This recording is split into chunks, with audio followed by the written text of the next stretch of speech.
Hi everyone! Today I'm going to look at uploading videos to YouTube. This is at the heart of using YouTube, and there are some easy tips I'm going to share with you. Let's get started. Of course, the most common way to add material to YouTube is to upload it from your computer. First, let's set the visibility. You can select a file to add it, or just drag and drop. While we're waiting for the video to load, enter some information about it.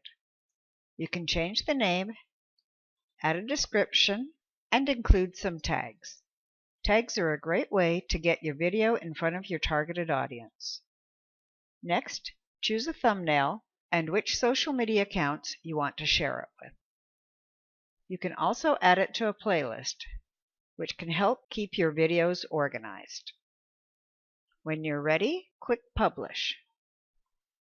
You will be guided to some sharing options.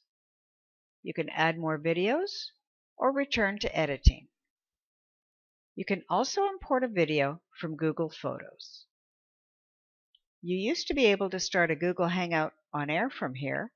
Now, you create a YouTube live streaming event.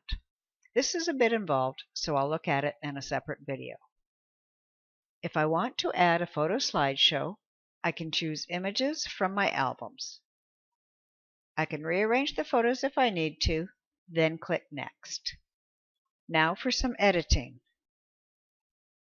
I can choose how long each slide is displayed for, the slide effect, and a transition.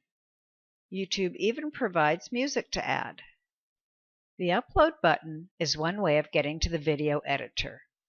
You'll also find it in the Creator Studio under Create. You can mix your audio and video here, as well as other editing functions. I'll go into it in more detail in a later video. Now we know a number of ways to add videos to YouTube. In the next presentation, I'll dive into YouTube live streaming events. Thanks for watching.